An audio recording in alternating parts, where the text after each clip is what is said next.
Hi everyone, I'm Steve Stoller. And I'm Shauna Haley, and this is Inside Plano, where we take you behind the scenes of our city. We'll introduce you to the faces and places who help make this a great place to live. And give us lots of reasons to love Plano.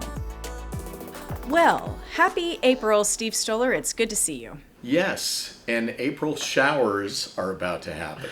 I know. April is always that month where it's muggy and hot and then cold and rainy and then sometimes rainy and hot. It's the most wonderfully confusing time of the year. And back in March, I thought we were just going to have severe weather every Thursday. Exactly. It seems like every Thursday we got severe weather. It was crazy. It's a great way to onboard new staff to emergency comms because you're just like, on Thursday, a severe storm is happening and this is what we do. Just kidding. It has officially become spring here in the city of Plano, and you know what that means, Steve. It's all the activities, all the events, all the time. It feels like every weekend there's a festival or a concert or a class. You're not kidding, Sean. There's really something for everyone. From block parties and festivals to courses and a whole plethora of activities. But that's not what we're talking about today. We want to talk about gearing up for summer. And of course, that means pools, camps, summer jobs, summer learning, mowing. It takes a lot of planning and a lot of people to make all those things happen. Yeah, unless our audience gets confused, summer help is not the only kind of help that we need.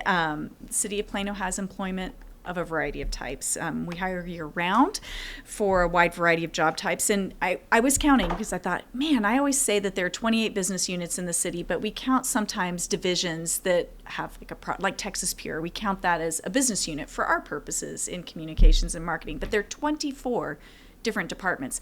All of them obviously have staff, and they do a wide variety of functions. So that's everything from police officers to planners to communicators like you and me, engineers, landscape architects, much, much more. And so we thought that it would be a good time to talk about that today. And if you want a job that allows you to make a difference in the world, public service is really where it's at. It's a great place to pursue a career. And that is why we have our delightful special guest with us here today, LaShon Ross. Yay. Who, it's very confusing. She's our newest deputy city manager. Yes. But a former deputy city manager. Yes. A HR director I'm just so confused, LaShon. Why don't you tell us about She believes every job she should hold 2 times. That is kind of how it has panned out. Yep. Thank you, Shauna. It is as simple as that, Mr. Stoller. You retired. I did. You came out of retirement. You came back to the city's HR director. And now you're going back to your old position. Yes, and I didn't foresee any of this. And it is the most interesting thing to sit in the very same office at the very same desk that I sat at in 2001. And here I am again. Wow, we are good stewards of public resources. Same Yes. desk. And that's a literal statement. Yes. It's like the old saying, it's deja vu all over again. All over. Well, And it's LaShon, a good thing. Yes. we want to talk to you today about why Plano is such a terrific place to build a career. But before we get into that, we always start our interviews by asking our colleagues, what is it about them that we don't know, that we haven't heard yet? That I am a gram of 3 amazing babies, a 7-year-old girl, a 2-year-old boy, and yes, the newest one, a 4-month-old boy. So I manage my time between being in HR, public sector, and being a gram, not a grandma, but a gram. It's funny how a lot of people who become grandparents don't want to be called grandma and grandpa anymore. I chose the name years ago. I remember watching a movie years ago, before eons ago. And I was watching this movie, and there was a grandmother in the movie who was putting her grandchild to bed. And she was rubbing her hair and talking to her. She said, "Now, put the covers up on yourself for your gram." And I said, oh my goodness, if I ever have grandchildren, I must be Gram. Yes. And that is how it happened. Yeah, I've heard my in-laws were Poppy and Nanny. Cute as well. Well, so many organizations are hiring right now, LaShon. Why should people consider a career with the City of Plano? The City of Plano is true to its reputation. the city of Plano offers so many opportunities for career development, career growth, and not just the career growth. I think that we do a lot for personal development and growth. When we talk about culture in our organization, it really is person-centric. So as we talk to all of our new hires at New Hire Orientation, we always tell them that we are here to try and make sure that all the components are in place for them to have their best employment experience. Now, we need them to participate, but we think that the city of Plano is that place where you can come and you can grow in just multiple directions in terms of, whether it's personal growth, it's career growth, it's finding that space where you can be collaborative with people. We offer, I believe, everything at the city of Plano that one would need to be able to have a career, and at the end of that career, be able to look back, as I have, and say, this was time well spent. And it was so well spent, I'm coming back for more. Absolutely. Absolutely. Well, tell us a little bit about the types of jobs that individuals can find in our organization. I think that's the other interesting thing, Shauna, that I for years, I have thought that maybe the average person may not really know the tremendous number of job titles and career opportunities that are offered in municipal government. So if you're into the sciences, we have those positions, whether it's in our environmental health department, in some areas where you want to look at the health sciences, when we're talking about things like mosquito trapping and going out and conducting the inspections of our restaurants and those types of things. You can have law enforcement. If you want to be an attorney, and I don't know that people think about that a lot, we have an entire staff of attorneys that then work with other attorneys to help us make sure that we are making defensible decisions. If you want to be in human resources, if you want to be in communications, if you want to be in front of the camera, any form of media, if you want to be a manager, if you want to be in engineering, if it's technology, the list goes on and on to more than 600 job titles that we have within the city. I think that we have to do a better job of letting people know the plethora of career opportunities that are offered here. Okay, so out of those 600 different job titles, and I know that represents way more people than that, what is the one that you personally found the most surprising or, caught you off guard?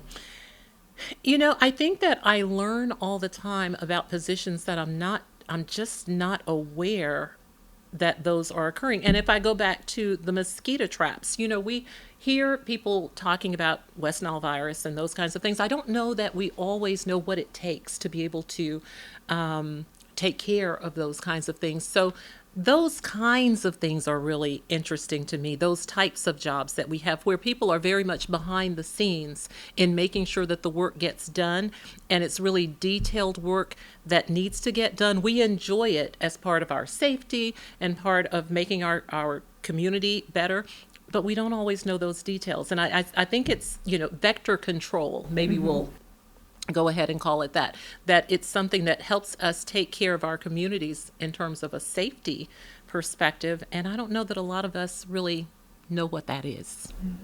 How would you describe the city of Plano work culture? I would describe it as engaging. I would describe it as a culture of accountability, a culture of communication and opportunity. I believe that the city of Plano works really hard to create a culture, to put the pieces in place for us to have an excellent culture. I would describe it as one where we can come and be ourselves and not have to become someone else. We can come to this organization and present each day as who we are as individuals and feel psychologically safe in doing so. How about values? A lot of organizations have values. What are the city's values, and what role does that play in day-to-day work? Several years ago, the city of Plano put forth an effort to engage employees, as we talk about engagement, to engage employees in determining what are the values that we have. I know for years, we have had excellence that we just talk about, but what does it take to create that atmosphere and that culture of excellence at all times. So when we talk about our serve values and what that means, and we have our serve values, so we're talking about stewardship, and we're talking about excellence, and we're talking about respectfulness, which is something that I think is so extremely important, that if we are truly practicing mutual respect, then that fixes a lot of other things. That moves along a lot of other things. If we're talking about being visionary, Plano has a great reputation for being planful. If we look back even many decades ago, we talk a lot about how the people who settled this area have done an amazing job of being forward thinkers and being visionary and planning for who we are today. And the city of Plano continues to be visionary in that respect. So when we talk about our values, they really are those components that drive who we are, how we behave, how we serve our citizens, how we interact with one another. Because one of the things that is really important to our organizational culture as well is that respect is not just an outward facing thing that we should be aware of. It's also how respectful we are with one another as we work together to do this really complex and demanding work that we're called upon to do. So the values of the city of Plano, our serve values, create that foundation for how we are in all aspects of what we do. So it's not uncommon for people to have an image in their mind when they hear the phrase government employee. You know, it comes with all kinds of experiences and, movie-driven imagery, what have you. So for you do have decades of experience in the government sector. When you visualize government employee in the context of the city of Plano, what do you see? Well, can I back up and start with Sure. what I think that I have heard over the years, over the more than 35 years that I've been in local government, is that we've tended to hear things like, well, if you can't find anything else, then you can go and work for the government. They always have jobs. And as I've thought about that while I've spent my time as a public servant, I'm thinking, so is there really a mindset out there that our qualifications, our competence doesn't have to be quite the same, that it's not as demanding? And so as I've looked at my career and been around lots of people in government, what I've found is quite the opposite. There's maybe that narrative out there, but the reality is that we perform very complex duties. And we don't get to focus on just one thing. Much of the time, if there is a company, for instance, they do a thing, and there are multiple components of that one product or that one service that they provide, but it all goes in the same direction. For us, as we talked about earlier, there are so many things that we have to do really well. So I have great respect for municipal employees, for public servants, because not only do we have to do our jobs really well, we have to do it under the scrutiny of public observation, because we're open government, and we have to answer for everything that we do, for every decision that we make, for everything that I write, for every decision, for every purchase. All of these things, we have to be accountable. We have to be fiscally responsible stewards to our taxpayers. And so my opinion, Shauna, is that as public servants, a lot is placed upon us, a lot of responsibility. And so it's not just, if you can't find anything else, you can go and work for government. No, if I have prepared myself to be a diligent worker, if I am looking for a career that is not only fulfilling but purposeful, that it enhances the quality of life for so many people, and I have to be able to own my decisions and my work in the light of day, that's how I see municipal government, and that's how I see the public servants that work in municipal government. It's a really good point. I was just sitting here reflecting on my journey from private sector to public sector, and my former network asked, well, what do you think about public sector? And I remember saying, we sold a very specific set of services to a very targeted list of clients. Now, it was a large list, but still very targeted. And I said, just imagine, as a communicator, every audience is your audience.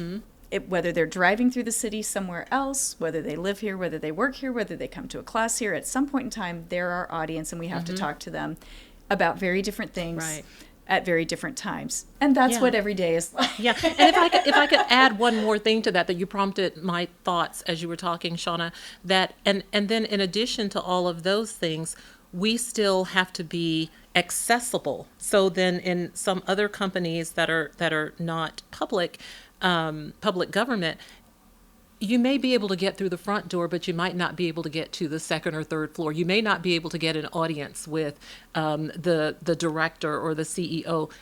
We're accessible to everyone. And I don't know if sometimes people, even our citizens, fully realize how accessible we are and how it is our responsibility to be accessible to them, to answer their questions when they ask, to be available. And it's, again, it points to how ready we have to be at all times. Well, thinking through, and it's interesting timing to ask this question given that we've kicked off the budget process internally in the city. So we're looking at things like staffing and challenges that we're facing as an organization. And I realized I wrote this question somewhat unfairly because it's kind of a negative. And I'll ask it as I wrote it, and then I'll clarify it. Are we doing a good job of recruiting, or is staffing a challenge right now? Well, we might be doing a good job of recruiting, and staffing is still a challenge. So that's my caveat. So let me start with that answer that, yes, staffing is a challenge. Not always in different ways than it has been challenged before, depending on the position. But I was just in a meeting earlier today, and we were talking with a department who traditionally, because of the level of professionalism and licensure and certifications required in many of their positions, it is sometimes challenging. But what we were talking about is this, and I think that this is a really good part about where we are right now in society. I think that many, if not all, of our organizations, private and public, are having some challenges with recruitment. But what we talked about is the fact that this is a great time to really honor those partnerships that we've talked about for such a long time between human resources and departments, to be able to sit down and say, okay, is what we're doing working? Are we getting the results? Is the way that we have been recruiting still going to get us what we need in today's environment? There's a book that I really like called, What Got You Here Won't Get You There. Is this really the time that we have to sit and talk about how we actually cast our net to get what we need? Do we have to look at ourselves as an organization and think about how we are actually posting vacancies, how we are branding ourselves? This is something that your department is actually working with us on right now, Shauna. And I think it is a great opportunity for us to conduct some self-assessment as an organization, as a department, and to say that this is a more challenging environment for recruitment, for compensation, for telling our story. And is the way that we have told our story about all of these great career opportunities that we talk about, is it enough? Do we have to do it better in the future to be able to get the same and better results? So yes, it's challenging. We are still hiring, and I'm very much encouraged each time that we have our new hire orientation, because I walk into a room that has a lot of people in there. And what we're finding too is that it's very similar. It reminds me of 2007-08, when we were having kind of an economic downturn. We find that a lot of people who are coming to the city have not traditionally worked in cities. And when we ask them, so, what brought you here? And still people equate municipal government with stability. And I think that can be a great selling point as we talk about how to tell our story and how to reinforce our brand. Listening to your answer, I'm thinking of a Carly Simon song, Nobody Does It Better. Would you like to sing a bar? Oh, okay. Absolutely not. That's pre-roll on me. Okay. LaShon, you talked about some of the big challenges with recruitment. Is there the biggest challenge for Plano Human Resources, or if you prefer, in the government sector in general? I think the biggest challenge goes back to how we sell ourselves, how we tell our story, and are we more prone to the traditional ways that we have presented ourselves in the past? Are we more prone to segmenting ourselves from private sector to say, well, private sector does it this way, but this is the way government does it if we look at traditional culture? I think that we have to be open again to that self-assessment to determine who are we and what are we doing and what do we need and how do we find it. And then not only after we are able to cast that net and hopefully sell ourselves and bring people in, are we then able to make good on what we promised? We say this in our new hire orientation quite a bit. I say, you're hearing us, we sound like one big commercial today. The question is, will it hold true? 3 months from now, 6 months from now, 12 months from now, 3 years from now, we have to, back to that culture that you were talking about, after we talk about image and after we put these stories out there, then we have to bring people in to what we said we were bringing them into. So if we're saying that people can come here and grow themselves and have a career and move forward and have personal development and that you can feel psychologically safe and we're going to take care of you and you can be yourself, we're going to have to make good on that. And that's something I feel like we work on every day. And from an HR standpoint, that is certainly key to who we are. I say a lot in our organization and to our people here that we are human resources. If we are not serving as a productive resource for our external and internal customers, then what are we doing? It's our job to make it better, to create, to help create, to set the infrastructure up for people to have an amazing employment experience. Our city manager often says people are Plano's greatest asset. What are we doing to develop and maintain that asset?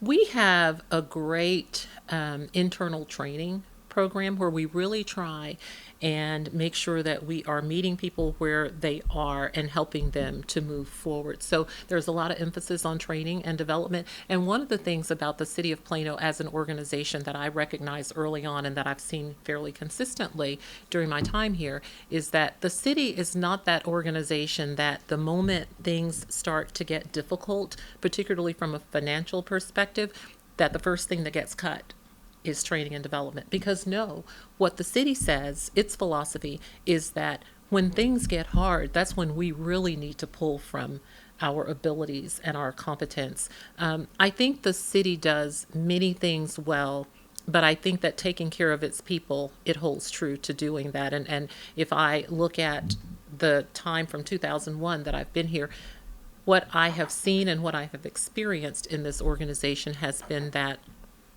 if people come into this organization as employees, if they engage, if they pay attention to all the information that comes out and all the benefits and opportunities that are available to them, if people participate in that process, they can absolutely capitalize on all of those things that you talked about. We actually have an institute that's named after one of our former deputies. Oh, wait a minute. We have an institute that's named after you. I knew he was going to go That there. deals There was with part our of training. in the back of my brain. I was like, Steve's going to go there. that's Well, that's when the I heard headquarters. when I heard LaShon was coming back, I just screamed, "A legend has returned." That's right. You know, That's right. training is so important though because we talk about lifelong learning. We talk about how society is changing around us all the time, and that's not limited to outside of this building. All of that comes in with us. If we are not equipping ourselves to positively and effectively and successfully navigate the environment, whatever the environment brings, then that's problematic. Can we be as good as we need to be? Can we be as well within ourselves as we need to be? So the city's commitment to internal training and development, and it supports us phenomenally with outside training and development with our professional associations and attending conferences and working with organizations here in our community. It really does bring forth, it makes good. The city makes good on its promises, and training and development is definitely one of those, and it's near and dear to my heart. I think that our continual growth has a lot to do with how well we do in whatever environment we have. And the harder the environment, the more we can pull from those things that we've used to develop ourselves. Well, and honestly, the city keeps us busy enough that it would be possible to not develop if the city didn't create a culture where that was an expectation and provide a framework to make it happen. Absolutely. You know what it's time for now? Lightning round. Cookies? Oh, lightning round. Okay. Lightning round is Steve's least favorite term. Our podcast audience already knows that, but I have yet to think of a more clever marketing approach to it. So it's the lightning round. Really, what we have done is we've selected kind of the top 10 questions that we field a lot, either within the department or through the communications side, since we seem to be the central storehouse of questions that come in. So Am I going to be timed? Nope. Oh, okay. Nope. Yay. Nope. Okay. But they're just 10 probably simple to answer questions. So these are ones that we see a lot from job applicants or those who are pursuing a career or thinking about pursuing a career. So are you ready? I'm ready. Okay. First one. Do I have to create an account in PeopleSoft in order to apply for a job? You do have to create an account in PeopleSoft in order to apply for a job. However, we take care of people, both our own and those that are going to be here later. So all of the information that one would need to be able to create that account and complete the application is right there on the website. Very good. So tell me, LaShon, why are job descriptions so long?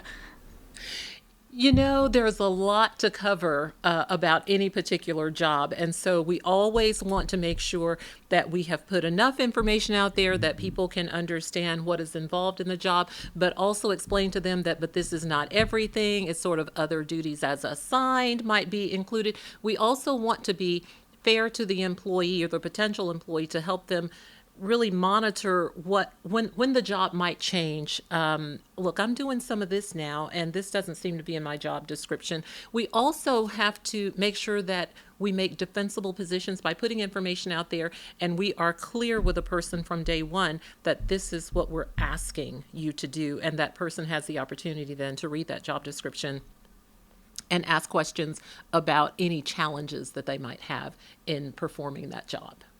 Where can I find job opportunity postings for Plano? You can go to plano.gov, that's plano.gov/jobs.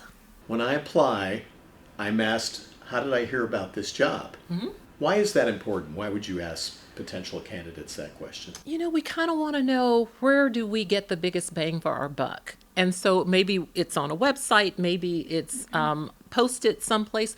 We want to gauge what's working so that if we are putting a lot of time and energy and effort and maybe even money in posting job announcements in a certain place, we kind of want to know that it's working. And if not, maybe we need to look at making a change and posting elsewhere. So we just want to make sure that we are doing what is making a difference in terms of reaching people about job opportunities with the city.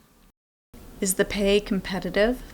The pay is competitive, and I think that's another area, Shauna, where a lot of people think that, well, you know, people don't really make that much money in local government, and I will say that that probably depends on the agency. The pay is competitive, and the city of Plano, unfortunately, our city management and elected officials are really committed to allowing us to conduct surveys and to review jobs and compensation to be certain that we are competitive. In fact, we are currently working on putting a situation in place with choosing a consultant to conduct a compensation study, not where we are looking at money really, but looking at our city's compensation philosophy and the structure to determine, does the structure that was put in place some time ago still work effectively in 2023 and forward?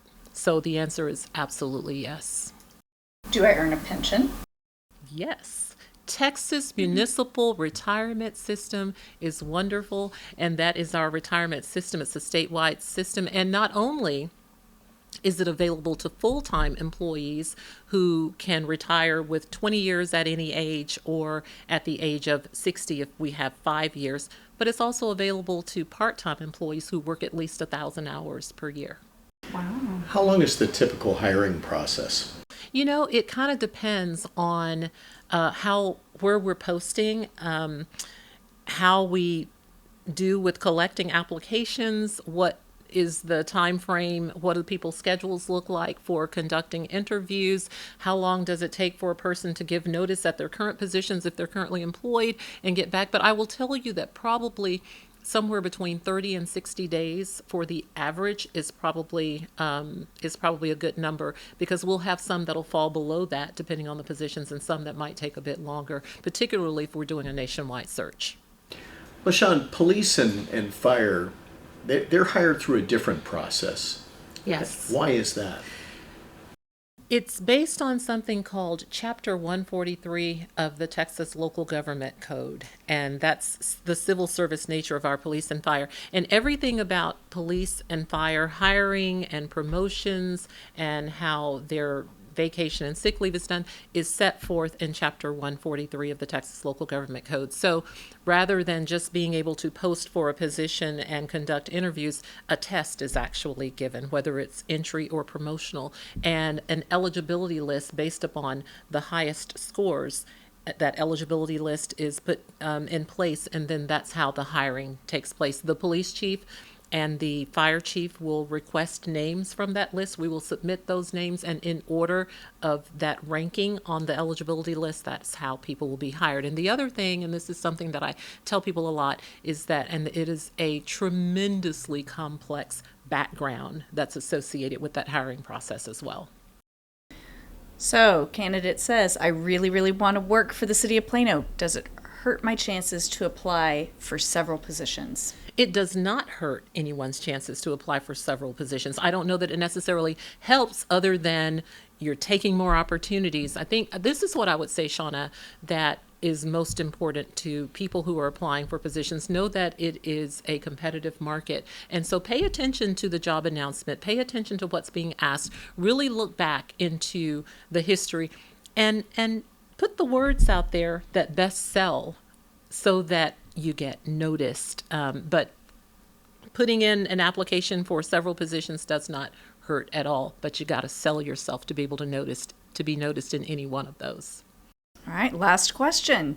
Tell us what makes for a great employee at the city of Plano. Someone who comes in who is well-intentioned with regard to engaging and doing his or her best in order to get to where they need to go. Someone who is open to communication, someone is open to using their voices to state when they're needing assistance, when they have questions, when something isn't going well, and someone who's willing to take advantage of all of the resources and opportunities that are offered. I think that when that person shows up, we are all extremely happy. LaShon, thank you so much for joining us. This was a Thank great you. conversation. And I know Shauna came from the private sector. I came from television news, which are two completely different industries to come into municipal government. And I know I speak for Shauna. Plano is absolutely an incredible place to work. Best job I've ever had. And one thing that I've been agree. impressed with, I've been here 9 years now, is really the professionalism and the competency of the people that are on Team Plano. To me, it's amazing, and I love working here. Yay! And I love working with both of you. Oh, the feeling is mutual. And I would tell anyone who's listening to the podcast that truthfully, even the worst days are still the best days, I agree. because we have a collegial environment, and that makes a huge difference. Yes. So we've been talking to LaShon Ross, Yes. our new deputy city manager, our former deputy city manager, our former HR director squared. Exactly. But it's great to have you back with us. It's Thank a joy you. working with you, and it's great to have you back in the position that you held when you retired. May I address you as Maestro? Absolutely. Thank you, That's- Maestro. That is LaShon's nickname for me. I don't know why she came up with that name, but for some reason I love it. I don't either. It works for me. It's awesome. Thank you both so much. Thank you, Thanks, LaShon. And thank you, audience. This has been another episode of Inside Plano. And before we let you go, a couple of reminders. As always, if you have suggestions for the show or questions, please email them to us at askplano@plano.gov. I think Steve and I will be digging into the mailbox before too long, because that was a popular episode, and going back and answering some of your questions. I also want to remind you, and this is more of a time-sensitive thing, we do have a town hall coming up on April 13th. That's a Thursday, 7 p.m. We are taking questions, comments, feedback specifically about Parks and Recreation. This is important because the Parks and Recreation Department is in the middle of updating their master plan. It is a perfect opportunity for you to provide feedback to that really important process. We hear frequently from the public and from national ranking agencies that Plano's Parks and Recreation system is one of the leading ones in the nation, and it is a differentiator that makes Plano a great place to live. So help us continue that by showing up for Town Hall on April 13th. And until next time, thank you again, Steve. Thank you, LaShon. It's been a great time. Thank you, and thank you to our listeners and viewers. And that's it for our Inside Plano. We hope you enjoyed it as much as we did doing it. If you have any comments or suggestions, send them to us at askplano@plano.gov. Bye. Talk to you next month. The Inside Plano podcast is brought to you by the City of Plano.